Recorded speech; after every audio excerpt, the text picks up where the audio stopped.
Rusty Quill presents. Push the Roll with Ross Bryant is intended for mature listeners only. Check the show notes for content warnings, and please listen with care. Want to get involved? Back us on Patreon and submit your ideas for our improvised games. Your suggestion just might inspire our next Call of Cthulhu adventure. Join today at patreon.com/pushtheroll. We see you, the one behind the camera, making sure the moments that matter get remembered. Shutterfly turns your memories into something that lasts, like photo books that tell your travel stories, photo blankets that feature your favorite cuddle buddies, or a canvas print that brings you back to the moment you said, I do. Big moments or everyday ones, Shutterfly makes it easy to keep them close. Make something that means something. Shutterfly.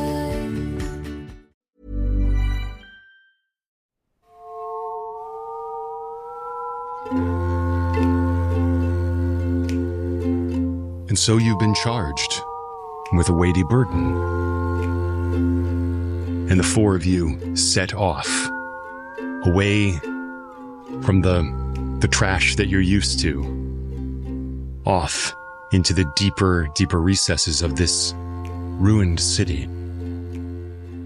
Just to the south of you, broken and twisted spires of very tall buildings. To the west and north of you, the buildings are still tall, still ruined. There's a permanent miasmic haze that seems to drift throughout the empty edifices. And you can go any which way. I want to say the raccoons kind of have been working out and away from Treasure Island, but have not gotten too far.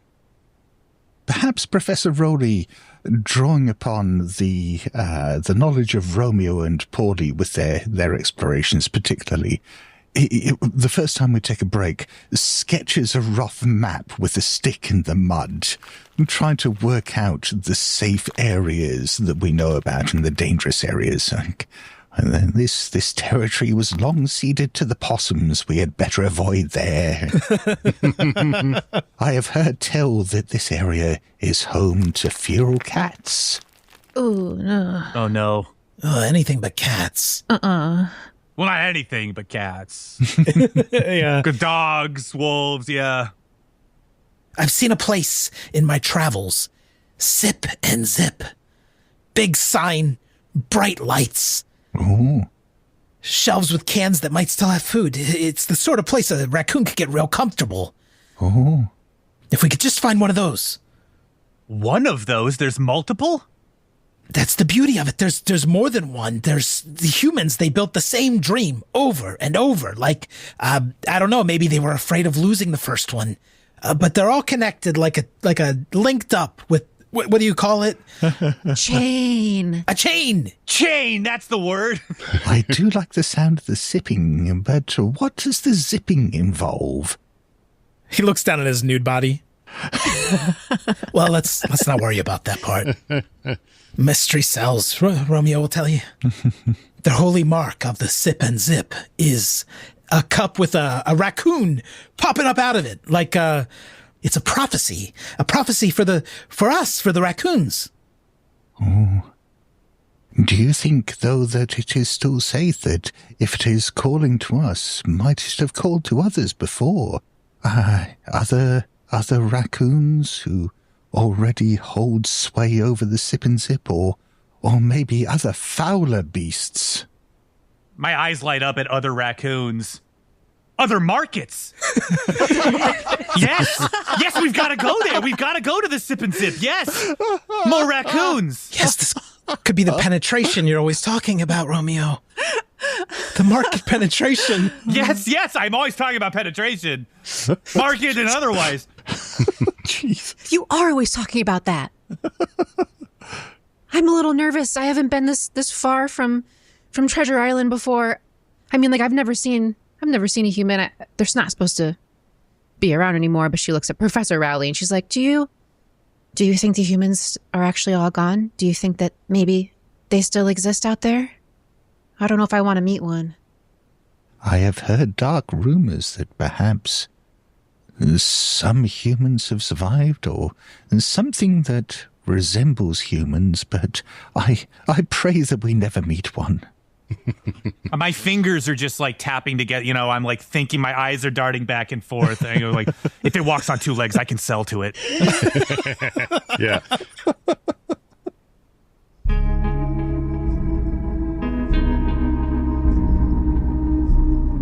The cosmos is a cyclopean infinity of chaos. Infinite branching paths stretching off to vistas in the distance that will drive the mind mad. Shall we shrink in the face of all this? Or will we climb aboard the chaos and ride it to the end, letting chance guide the way? This is Push the Roll. We're rolling dice against your Patreon suggestions to create improvised Call of Cthulhu adventures in real time, with themes of eldritch horror, the weird, the transhuman, the transmundane, the cyberpunk, the splatterpunk, the anything punk. We don't know until we roll.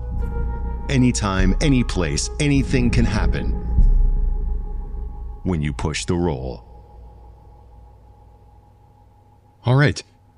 Do you have an inkling of where a sip and zip is? Mm-hmm.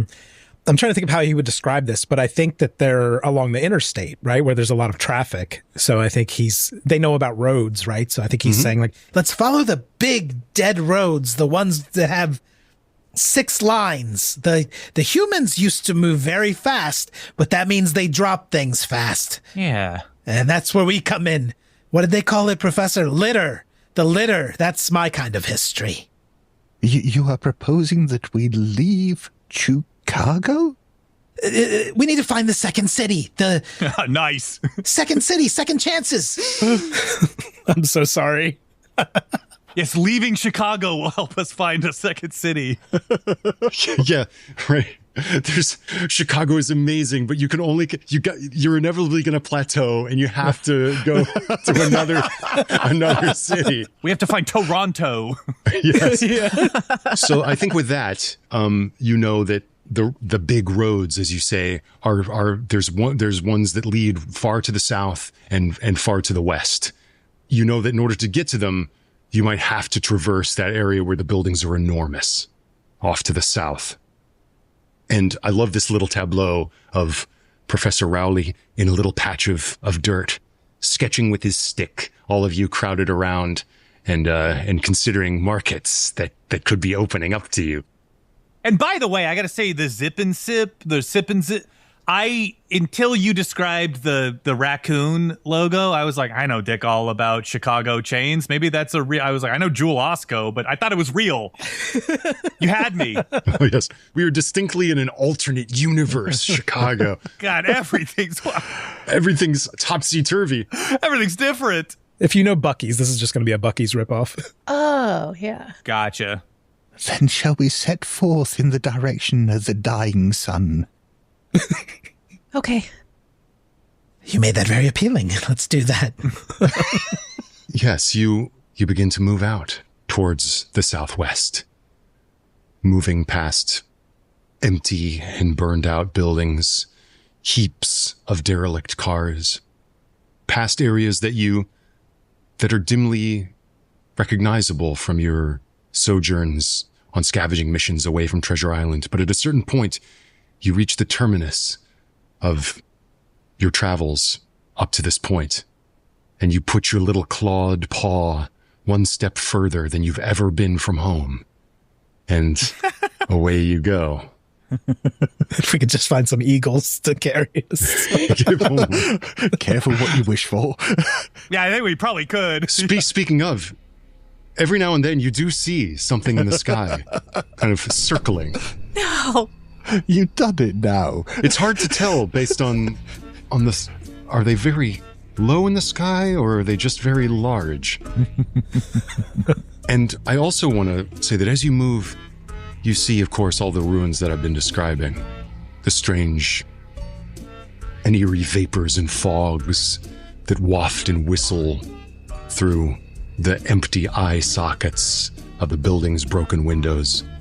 But you also see strange biologic forms, cables and tendrils of strange blue-black organic matter that seem to tumble and droop out of windows and explode out of cars. You see like strange chalk writing on walls in what look like the language from Professor Rowley's pages. Strangely like malformed heaps of organic material here and there, that unlike things that you've seen in your safe region back at the Treasure Island. And you get the sense that you're moving into areas that you have not been before, where as wrong as nature is, its wrongness is continuing to grow.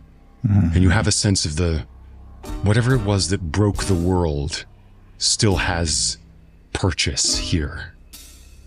These chalk marks that you mentioned, can I try deciphering them? Absolutely. What role would you like to use to try to glean their meaning? You're a professor, after all. You put study into books. I think it makes sense that you could do this. Yeah, would you accept library use as a substitute for deciphering chalk? Yeah. 100% I would.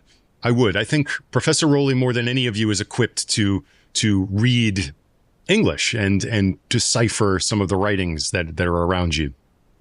I think he probably even read Sip and Zip off some trash that I had, or a receipt that I had. Oh, yes. Like a napkin or something. Now, is Professor Rowley terminally degreed, or is this a self-appointed title? You tell me. We'll find out how terminal his degree is in a moment, I think. So, yeah, Professor Rowley scrambles up towards these markings and just traces them with his finger, muttering out loud as the claw scratches into the chalk. And I have just succeeded on a regular library use roll there. You're constantly surrounded by broken and decayed signage and graffiti. Remnants of the world when it broke and was given over to you, the birthright of the raccoons.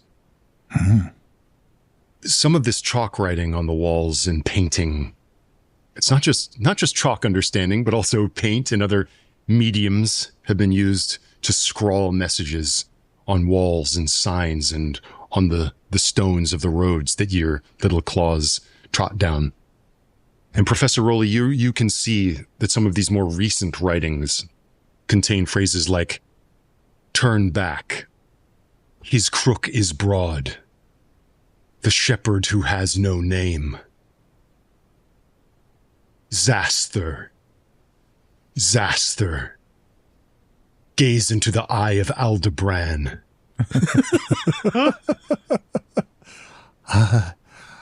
Well, Do they look good? Do they look promising? they could be a little more encouraging, perhaps. I feel like we are moving into an area of the most terrible danger, but unfortunately, we have rather lost our place of safety, I'll say, looking at Sparky.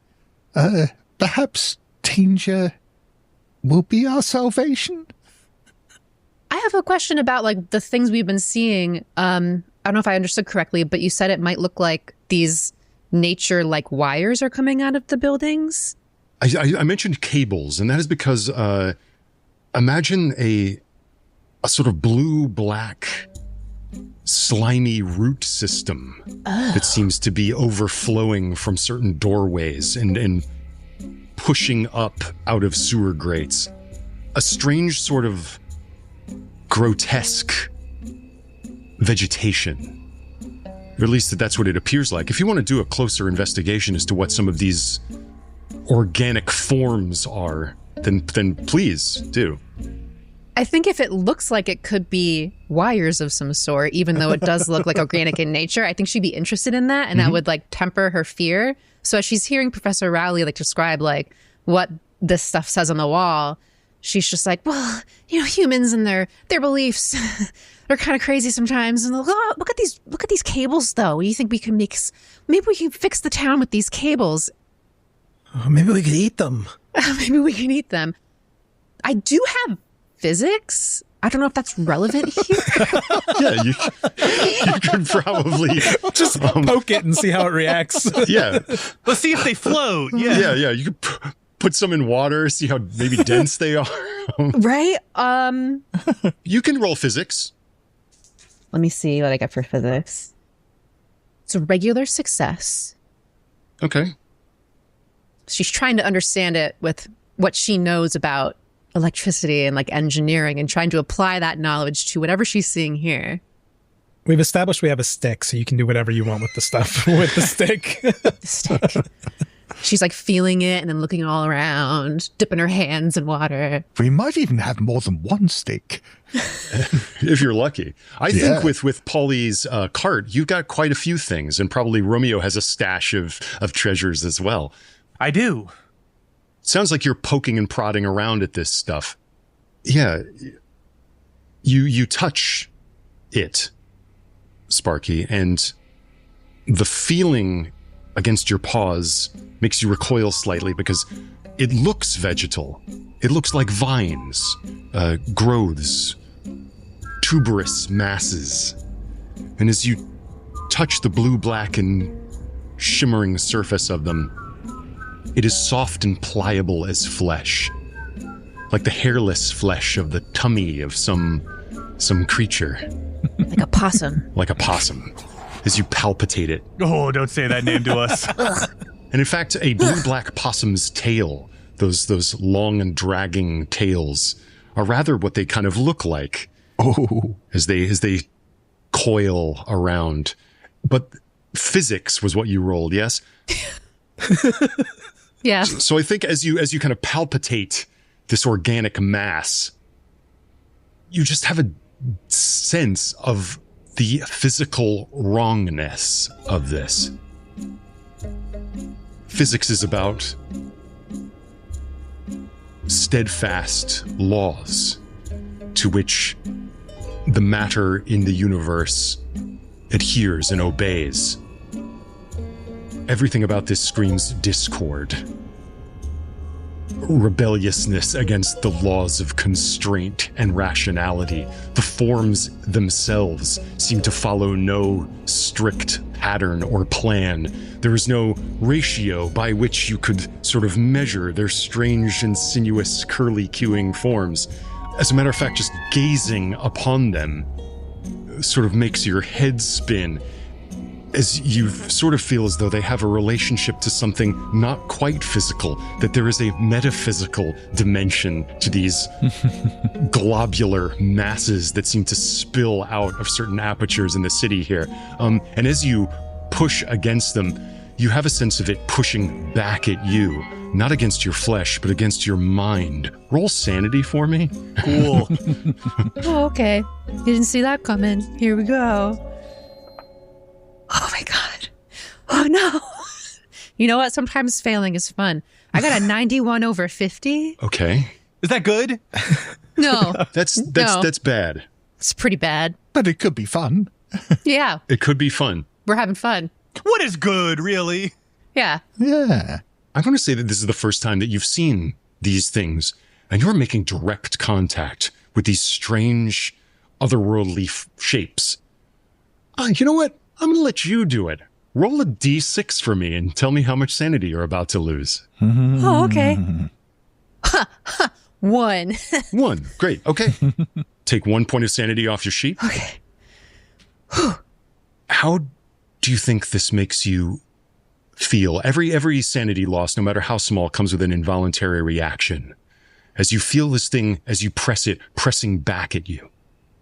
Yeah, I think she reaches out to touch it, as raccoons so normally do, to like understand the world around them, and just like feeling the unexpected texture of what it is throws her off, and she's trying to like understand it by making it fit into a box that she already like understands, basically, and it's just not fitting in that box. And then with the pressing of it against her mind, she's just like, is it the possums? Is this their tails come to life? But is it electricity? And she's just like trying to make it make sense, and it won't. So she's just like muttering and looking around and just like having a very hard time with that. And it's probably how it visually manifests to you guys. Excellent. The rest of you see Sparky there sort of muttering incoherently to herself. Like on a loop. What have you found there, Sparky? I don't think it's a very good idea to touch those things. We don't know what they are. Well, to understand, you must touch. We cannot understand this. I cannot understand it right now, but if I touch it more, perhaps if I climb into the roots and the wires, I will be able to understand. Oh my God. Climb in, yes. Do it. It's addictive. It's addicting. And thinking quickly, if it's addicting, I pull out an emery board and a little glass vial, and I'm going to try to file away a little bit of it so I can sell it. Great. Romeo, as you file at this flesh-like surface with your little emery board. Yeah, give it to me. Oh my God. Of course, it sends up a little cloud of material as is you file at it. Sure. And I'm breathing deep as I do this. I don't want to say spores, but yeah, they sort of, a little cloud of these little motes floats into the air, and they begin to gather in your vessel, but some of them do kind of go up your nostrils into your snout. It'll happen. Oh, give me some. I want it. Oh, you need it? Okay, wow. I can't let this go for less than 30 acorns. 30 acorns? You hear this guy? Wow, that's high demand. I don't trust a product I can't sample. Can I just get in there and take in some of the vapors? Okay, so great. What Romeo was doing accidentally, you are doing 100% deliberately? Yes, intentionally. I'm jealous of what's going on. First, Sparky was muttering and having a good time, and now Romeo's collecting it. I want to get in on this. Oh, dear God. Just fully huffing it. Huff away. Oh, yeah. Sparky, you're kind of still there, muttering to yourself, because no physical law that you know seems to adhere to what it is you're seeing. And now you're seeing the sort of spores kind of being filed off of this tendril, and you can see some of them sort of float up, it seems to you, in defiance of the laws of gravity. And some of them are floating up into the nostrils of Romeo and Paulie. Professor Rowley, you are seeing all this. And judging, because Sparky is sort of in this muttering reverie, you are probably the only one who sees Paulie's one good eye sort of roll sideways. And as he sort of goes stiff, and Romeo also, his frantic filing stops, and you can see him kind of go stiff, his eyes go wide, and they become sort of stiff and catatonic. Professor Rowley puts one paw on Sparky's shoulder, trying to just lead her gently backwards, saying, "We have long postulated what it was that destroyed the human society and left us with their world, with the ruins. And I fear that Romeo has just put some of that doom up his nose." What? He has to understand it before I do? Let's observe. What's happening? You observe them. Yeah. Romeo and Paulie, you observe. You see. Your field of vision changes, and you feel the astringent kind of aroma and taste in your nostrils, in the back of your throat, as it sort of drips down through your nostrils. Oh, that's like a menthol. And your entire field of vision becomes dark. And then, as if a spotlight lights up above you, the two of you are there sort of held in the light above you in a vast dark space. You can't see its edges, but it feels as though it goes on and on and on. And then another light comes on, and you see in front of you a woman, a human woman, dressed entirely normally. The three of you are there in this endless, dark expanse, and she looks up at you. "Why are you here? Why have you come?" I was trying to sell drugs.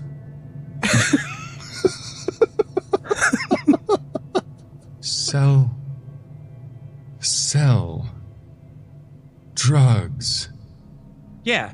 Yes. Yeah, you get it. I used to buy drugs. I used to buy food. I used to buy things. And you still can. Come with me. And I reach a paw out for her. This is a mark. You reach out for her. Yeah. You move across the space, and she's there sort of like touching her own face. You've reminded her of something. I used to have a family. What? No, yeah, but you used to buy stuff. We did too. We left them behind to find a safe home for everyone. Can you help us? Can you help us? We can help you with the drug stuff. What help can you offer? I do not need drugs anymore. Oh. I do not need food. My shoulders slump. Oh, God. But neither do you. Little dog cats. Dog cats? All right, I'm looking for the exit. How do we get out of here? Hey, fuck you, lady. Fuck you. Why have you come here unless you wanted him to feed upon your truth? Say what now? Why have you come here unless you wanted him to feed upon the truth? To feed upon the nightmare that is the only truth? When he gave me the gift of the change. And that is when you feel behind her in the darkness as she kind of moves towards you. Oh, God. You didn't notice it before. It was so dark. Her entire back is a mass of those writhing blue-black vegetal nodules. They seem to stretch backwards into the darkness. As she moves towards you, the nightmares are his food. I'm backing up really fast. Are you his nightmare? And then you feel his presence in the darkness. A shepherd's crook the size of a skyscraper. Fuck. Fucking anglerfish, motherfucker. How do we get out of here? Can we? Oh, this is no fish. It looks like a man. For a moment, it looks like a sort of goat-headed man. Is he huge, though? Is he, like, massive compared to her? Titanic. Impossibly enormous. Should we roll some raccoon sand? Yes, you should definitely roll raccoon sand as, like, through this woman, through the tendrils that spiral backwards in the darkness, connecting her to the trunk of his body that seems to gelatinously ooze downward towards the floor. He is man and goat on top, and a writhing mass of disordered, blasphemous flesh beneath. Ooh. As his 7 or so eyes seem to swivel down towards you and become aware of you for a moment. And yes, please roll sanity as you awaken from your nightmare and come back to yourselves gasping on the street, having inhaled some of this matter. Yeah. The way you described that made it so cool that I passed my sand check. I rolled 17 under 45. Okay. You got to be kidding me. I got 85 over 80. I did run towards it. So you saw something pretty intense in your mind. Just touching this thing evoked a D6 roll from Sparky. I'm sorry to say that I think I might have to ask you to roll a D8. Oh. Makes sense. Ooh, that's going to be a 5. Ooh, and so it begins. Romeo, this sets in motion something. You've lost 5 points of sanity. Subtracted from your score. And your sanity was what now? 80. 80. Pretty high. So your sanity is now 75. But because you've lost 5 points, I need you to roll your intelligence score right now. Yeah, fair's fair. This is a roll you want to fail. Because if you succeed, then you will have understood something about what you've borne witness to. Oh, God. Okay, I got let's see. My intelligence is a 65. I got a 22. Oh. Yes, yes. This is my favorite mechanic. What broke the world, Romeo? What broke the world? The raccoons have countless legends and tales about it. The remnants of the culture you sift through and you sell every day. They pass through many hands before they pass through yours.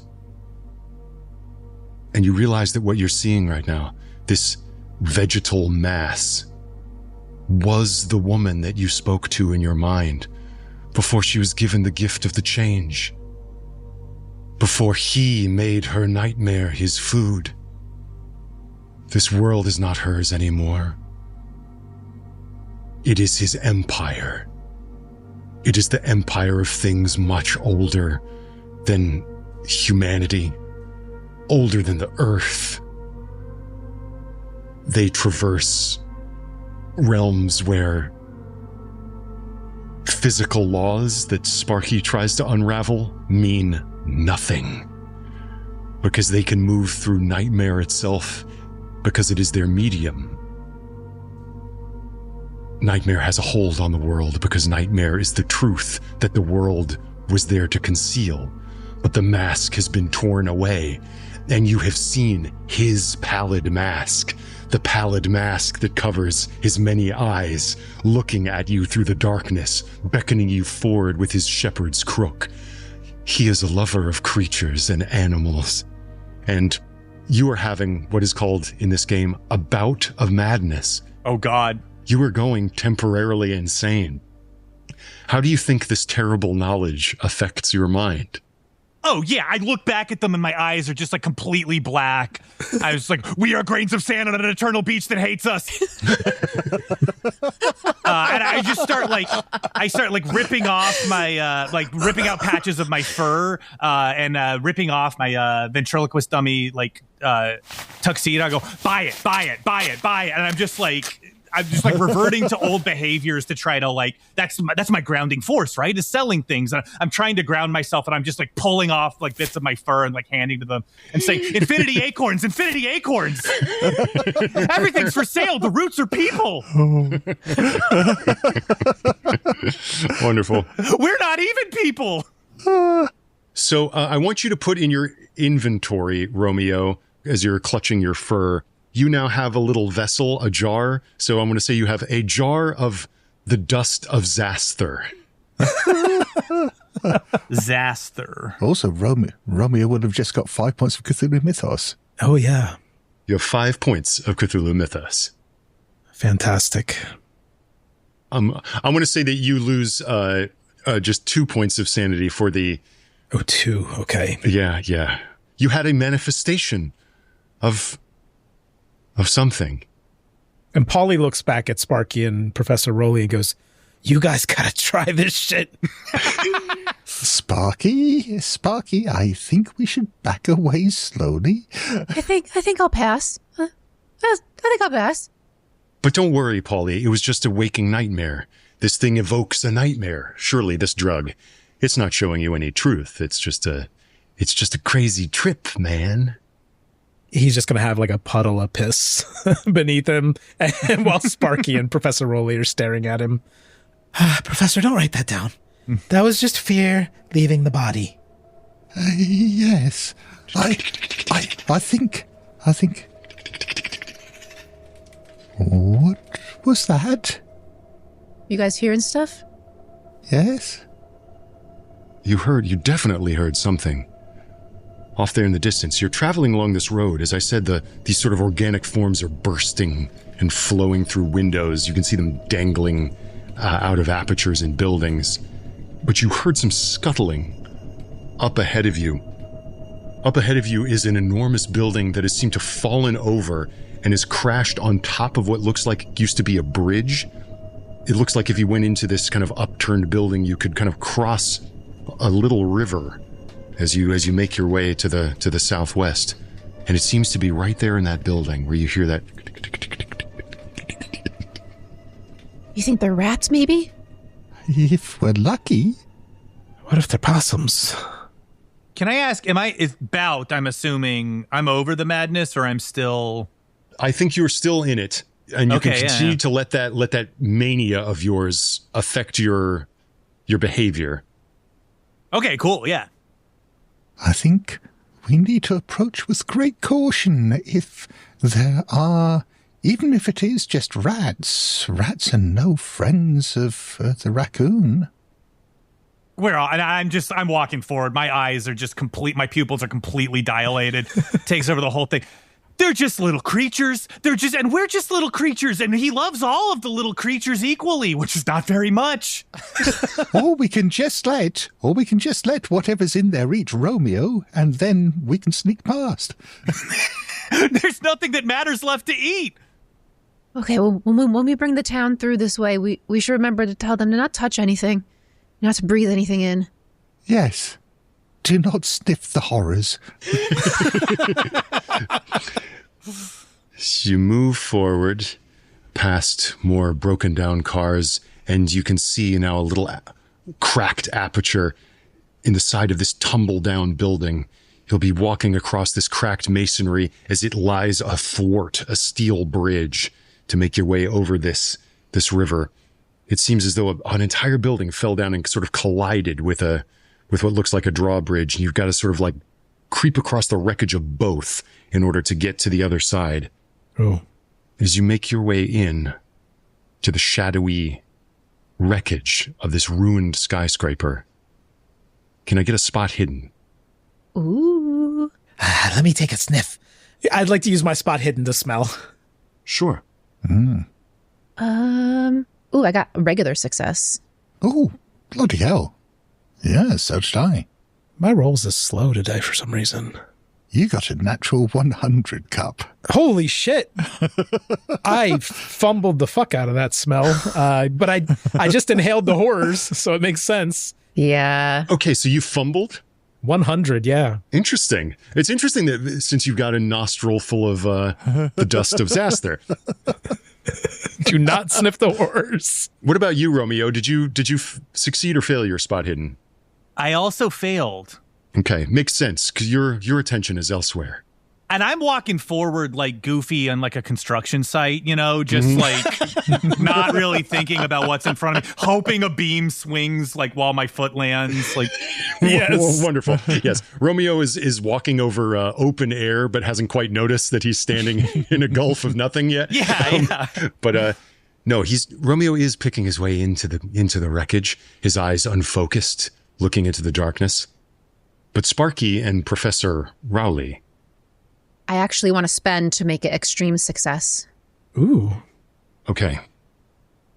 Professor Rowley, you see off in the shadows a maw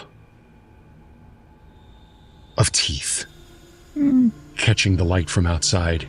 Just an open mouth, held, sharp teeth there in the darkness. You've spent up with luck, Sparky. So as you luckily kind of step to one side, a shadow falls away, and you see the open mouth, totally still, of a possum. Playing possum. sitting totally still, his mouth open. Useless creatures. Watch out, everyone. There's a possum over there playing dead. And she points it out in case you don't see. Mm-hmm. Yes. We must be careful. Where there is one possum, there may be others. Paulie, you fumbled your spot hidden smell roll. Yeah, I did.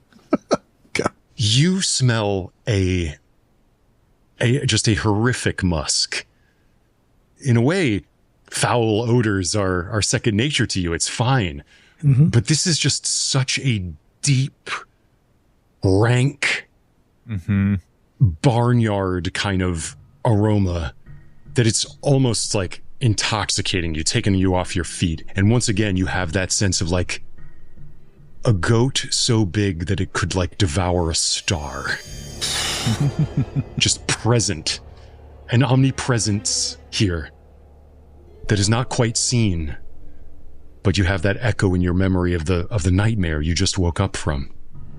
He's watching us. He's in my nose. I don't know how, but he's watching us. It's like me and Captain Bigman. He's using my nostrils to watch everyone. If anyone turns around, you're just going to see Paulie with a shard of glass up his nose, twisting it. No, I'm not going to turn around. That's nasty. Great. Romeo, are you walking right up to the possum? I'm walking right up to it and I'm just chanting, like, when you spend an acorn, it doesn't die. So too is the soul. I just go somewhere else. Romeo, they don't have money. They don't have money. Everything is money. They don't even have thumbs. I look at my own hand and it just like dissolves into acorns in my own view. It's all money. What if it's nothing's money then?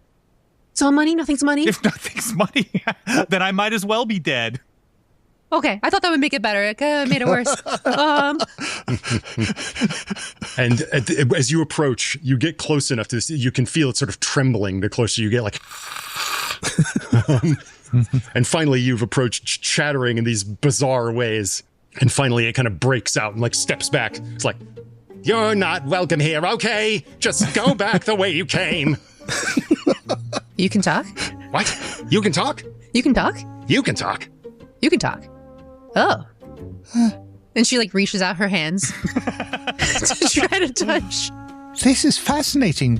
We had long believed that possums were simple savages, incapable of higher thought. Yeah, and we thought that raccoons were a bunch of rubes. Hey, sister, he smacks your paw as you reach out for him. Hands off the merchandise. Yay! Sorry. Templeton. Oh, man. What brings you out here? We never see raccoons here. Sometimes we hear you out there in the darkness scrounging around. Well, we're trying to find a new home. Yes, we are explorers. Is this possum territory? We weren't aware. Possum territory, brother. This is Possum Kingdom. So just take a hike. I look at you strangely. I say, did I die? What? Your friend's giving me the creepin' willies. Why don't you turn around the way you came and make tracks, huh? Sparky looks around and she's like, it doesn't look like you live here. There's nothing. I don't see anything that's livable here. Well, I'm out here all by myself because I'm punished with I'm given sentry duty. Mm-hmm. Oh, so we're not in your territory yet. You're on the very verge of the Possum Kingdom. Just be lucky I don't bring you before the Possum King, because then you don't want to know what would happen. What's the Possum King's name? Bruce. Could we perhaps bargain for safe passage through the possum territory? What are you talking about, huh? No raccoons ever parlayed with the Possum King. Oh, today is a day of firsts. Paulie steps forward from the shadows with blood just pouring out of his nose. Yeah. Easy, friend. Nobody's here to make trouble for you. Look at my card. It's already full. I'm sorry. They sniffed the wires. I'm just like babbling nonsense at him. I'm just saying, don't be afraid. I don't mean to scare you. So help me, Jesus. I can promise you, you'll stay as beautiful with dark hair and soft skin forever, forever. Make up your mind, and I'll promise you, I will treat you well, my sweet angel. So help me, Jesus. Easy. Do you want to die? Do you want to die? Because that's what's going to happen if you come in front of the Possum King. Oh, look, give me an intimidation roll or some way to convince this guy. Who's good at that? Well, not me. I would be under normal circumstances. I think actually you're very intimidating at this moment. Why don't you actually roll intimidation with advantage? Okay, I will do. I'll take the 62. All right. Is that a success for your intimidate or your persuade or whatever? That is a success for my intimidate. Oh, wow. Oh. The possum in front of you, who you see now is kind of wearing a plastic bread loaf bag as a suit. Aww. His little arms and tail are sticking out of the sides. He's like, okay, call off your dogs, why don't you? Love this guy. If you want to run a risk of presenting yourselves before the Possum King, then it's your funeral. All right, and I get to, he says, kind of looking to the side, and I get to actually present you as my prisoners, which is actually pretty good for me. All right, so right this way, prisoners, he says, as he begins to kind of waddle into the darkness of this overturned skyscraper. Professor Rowley, should we kill this guy? No. Why do you always ask that, Paulie? You frighten me. And misunderstanding. Last time was a misunderstanding.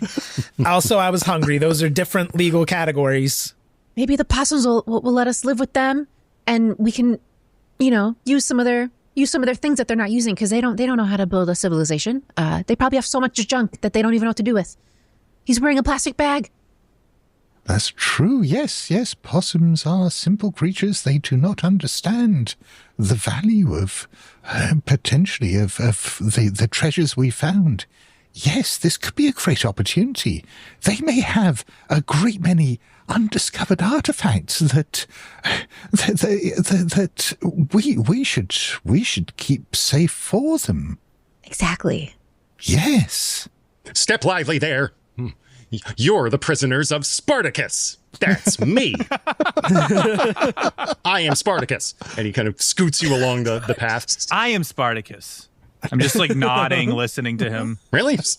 Small world. And your suit says Pepperidge Farm. Can you imagine the last scene of Spartacus looking around, being like, I never asked these guys' names. That's crazy. That's nuts. Wow, really? All this time? Like I said, it's a skyscraper on its side. Spartacus leads you down kind of sideways passageways up over the tops of doors. You see wreckage of what was in these rooms kind of crashed down on the floor, which was once the wall. You're stepping over broken windows underneath which rushing water waits to swallow you up. And eventually you kind of come through and out into a big open area, and you suddenly are aware of up above you in a bunch of girders and beams hanging from the ceiling are dozens and dozens of possums hanging by their tails, looking at you, their shining eyes like up in the ceiling. Masses of them are kind of walking around on the floor. And you could see, like, all along the walls are pasted up big pictures adhered to the wall, big posters everywhere.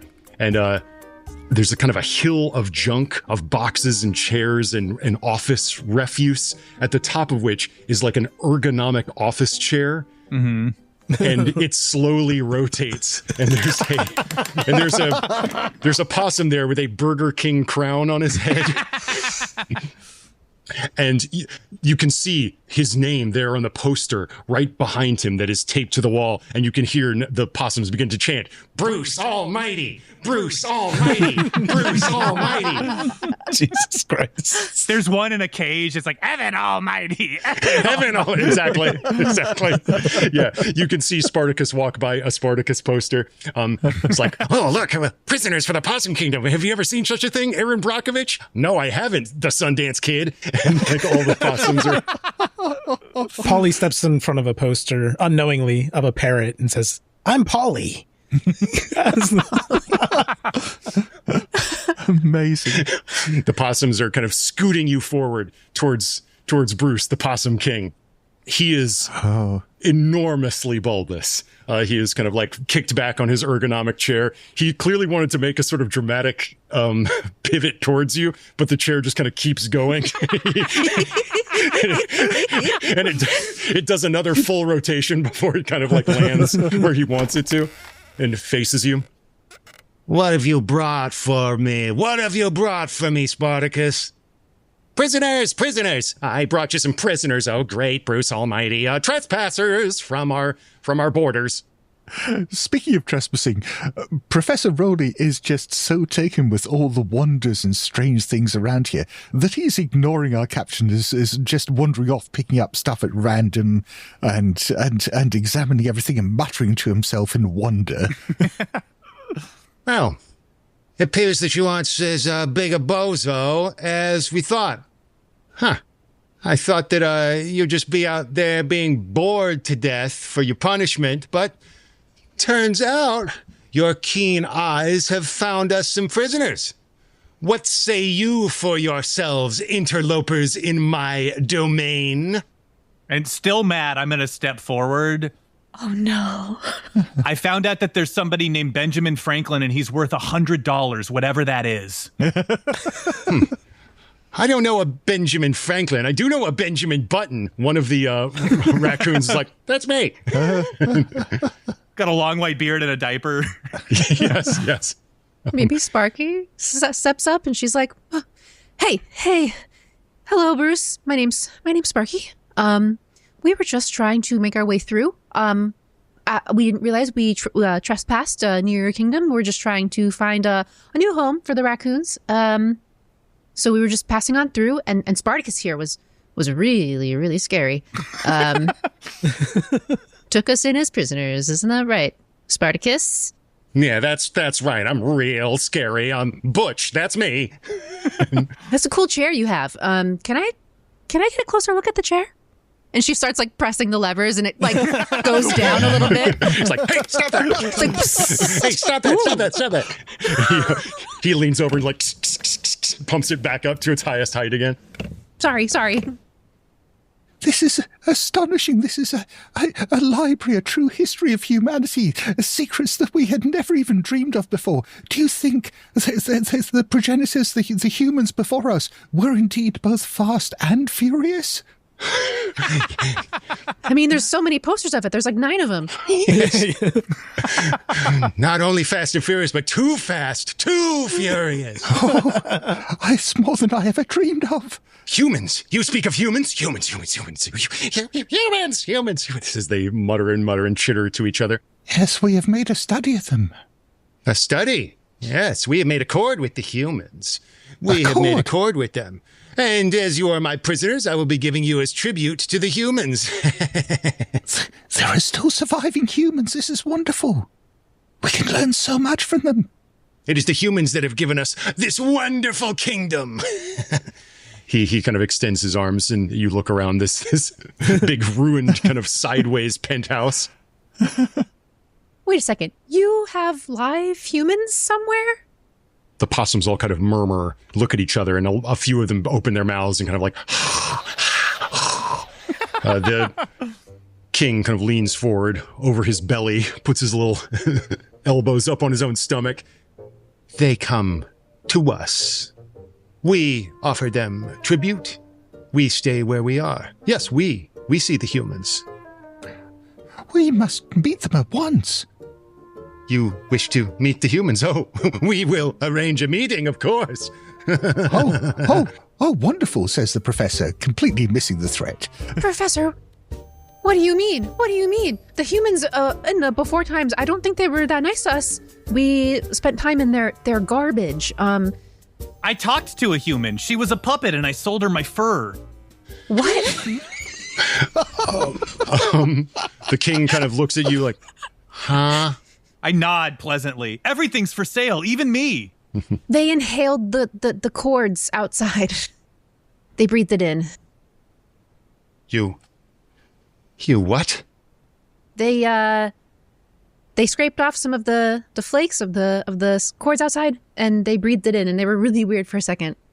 You have to understand that we are a very olfactory people.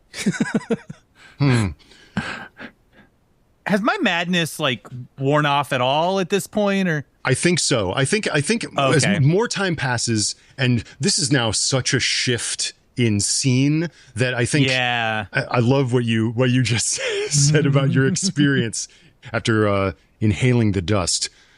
But I think this change of scene is kind of making it dissipate a little as the weirdness of this new room is kind of crashing down on you. And I think you are now getting back to your senses. Okay. It's a little, mom's home. I'm not high anymore. Yeah. Precisely. It's like, I would not say that to the humans. No.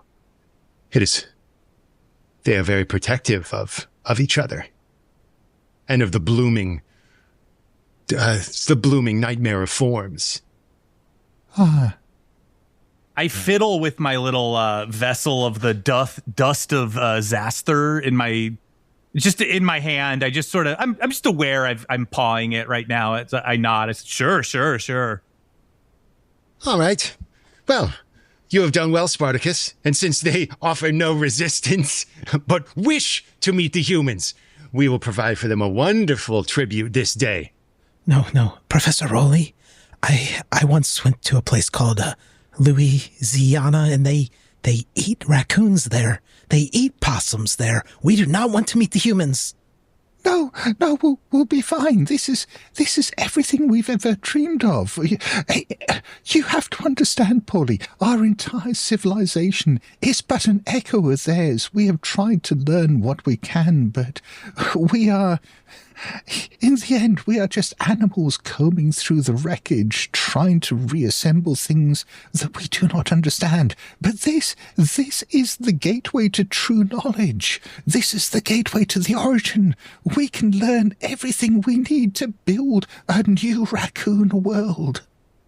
I don't want knowledge. I want to live. The possums have been living next to them for so long, and they don't have any knowledge. Look at this place. Yes, but they're possums. They're idiots. And they're ugly, too.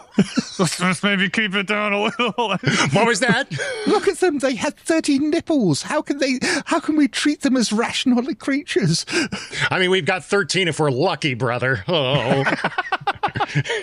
What could that possibly mean? Spartacus doesn't seem to have an answer, and now some more possums are kind of closing in on you. Yes. Send them down. Send them down. Send them down. If we go meet them, can you let us pass? Let you pass. Yeah. I'm not dumb. I'm not some kind of idiot. Mm-hmm. I'm smart. Bruce is a smart guy. Uh-huh. If you are able to parlay with the humans and get safe passage from them and return to us, he says with a chuckle, then yes, we will allow you safe passage for you and your ring-tailed band across my kingdom for a price. And then Paulie gets to be the king. Excuse me? And then Paulie gets to be the king. Paulie? Yes. Yeah. What, this naked one with the cart? He's always wanted to name a town Big Man Town. It's true, Bigman Town. But look, this place is proof. The dumbest always rises to the top. It's my destiny. He kind of leans back in his chair, claps his little paws. Take them away. The possums begin to herd you towards an area in the back of this space, and you find yourselves now being kind of pushed into this tiny little box-like room. I don't think you guys like being in enclosed spaces like this, but you're being sort of prodded in. The sharp teeth of the possums are kind of gnashing behind you. And as they push, one of their little hands reaches up and hits a button on the side of this closet, and the door like shunk, shuts, and you suddenly feel yourself like kind of swinging and rocking, and you feel it in the pit of your stomach that you are descending, and you can hear chittering up somewhere, like, well done. Oh, a wonderful day. A wonderful day. Oh, yes, Bonnie. Yes, indeed, Clyde. Absolutely, Mary Poppins. As the doors close, it like both halves of a One Night at McCool's poster assemble. Yes. Nice. And you were going down. Sparky, the possums got power and you couldn't do it? I mean, I'm not judging, but it's a little weird. This might have already been here. I don't know. I don't even know how this works. This could not even be power. Who knows? Well, maybe you could set this place on fire if we need to. No. I usually do that on accident. I've never done it on purpose. Okay, so just try not to set it on fire. Okay. But point the death trial, boys, at somebody else. Boom! It hits hard, jostles you. Ding! The door kind of opens halfway. The One Night at McCool's poster kind of shifts and cracks open. Live, no! The door opens up, and that eerie mist sort of wafts in. The cool air. You can see the Titanic buildings now looming up all around. You're down at street level. And if you emerge, you can see the strange cables of this closet thing extending back up into a cracked and shattered hole in the side of the building that you crawled through. And you can see a couple of opossums up there chittering and looking down at you. But you are down here, and you've been promised a meeting and a parlay with the humans. Yes. and I'd like to push the roll. Yeah. Fantastic. Nice. Slow, slow. There's no need to hurry. Slow, slow. Kicking these shadows home.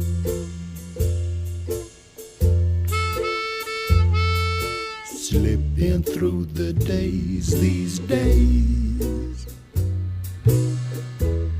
I'm passing from world to world. All my worries and pain, they just fall away. How did I fall? How did I fall into this deep, deep sleep? I'm feeling nothing, I'm expecting nothing, oh yeah.